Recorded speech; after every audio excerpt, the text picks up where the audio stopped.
জাহান্নামে কেন অনেক নারী থাকবে জানেন? কারণ তারা শুধু নিজেরা অপরাধ করে না, যার মুমিন মানুষের নূর তারা কেড়ে নেয়। দ্যাট ইজ ওয়াই তারা জাহান্নামে বেশি থাকে। মেয়েদেরকে বলছি স্পেশালি, হয়তো এই কথাগুলো মেয়েদের কাছেও যাবে। তাদের এই উদ্ধত মাথাটা আল্লাহর বিধানের সামনে আত্মসমর্পণ করতে চায় না, এই কারণে তারা জাহান্নামে বেশি থাকবে।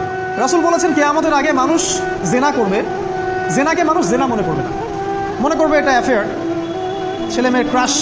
এখন নতুন শব্দ আসে কি, ক্রাশ।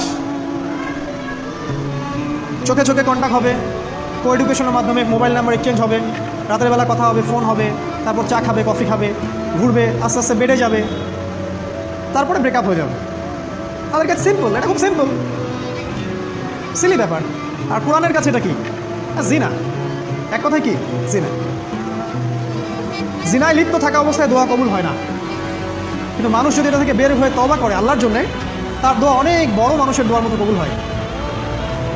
ওই তিন বন্ধুর একটা হাদিস আছে না, গুহার মধ্যে চাচাতো বোনকে একা পেয়েও সে ফিরে আসছিল আল্লাহর ভয়ে, আল্লাহ পাক তাকে গুহা থেকে বাঁচায় দিচ্ছেন না? হাদিসটা পড়ে দেখবেন, অনেক বড় হাদিস। জিনা থেকে দূরে থাকলে হৃদয়ে নূর আসবে। আপনি আমি যদি আমাদের চোখকে এই পর্যায়ে নিয়ে যেতে পারি যে কোনো গায়রে মাহরামের দিকে চোখ পড়লে আমরা নামিয়ে নিচ্ছি, তখন আপনি ফিল করবেন আপনার মনের মধ্যে